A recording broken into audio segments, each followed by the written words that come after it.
live in studio, and a bill is on his desk right now that could affect students across our state. Yeah, and if this thing's signed, Jenny, elementary and middle school kids would not be able to use their phones at all during the school day. Is that right? Yeah, that's right. This is something legislators have been working on for some time now, and it was a bill that was passed in the final hours of the legislative session, so it kind of went under the radar a little bit, and it's all part of a larger bill. Now, if it is signed into law, it will go into effect July 1st.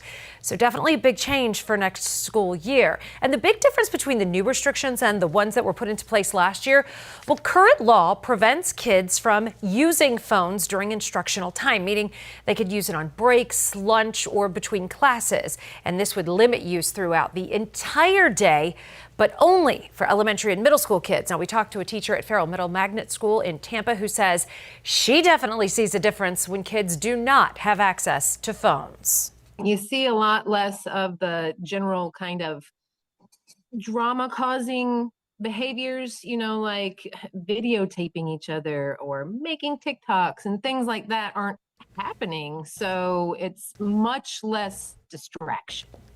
Especially if all of them do not have their cell phones. Yeah. That's really the key. I mean, if so it's important to note that there are no changes currently for high schools in the state. Most of them. There's going to be an exception. The legislature wants to set up a test group of 6 counties or districts that would be chosen to test a cell phone ban on the entire district from bell to bell, beginning of the day to end of day. And that would be all grades. Those districts haven't been chosen yet, so we don't know yet. But it'll be 2 large districts, 2 medium-sized districts, and 2 small districts. I would imagine districts in our area are going, please not us. Well, and we know Hillsborough is one of the largest in the state, so it could be there. So any idea how this would be implemented? Would they take the phones away at the beginning of the day and then just give them back at the end of the day? How's this going to work? Well, I mean, they can do several things. The bill doesn't really specify how to implement or enforce the policy. That is going to be up to the school boards in each district to really set those boundaries.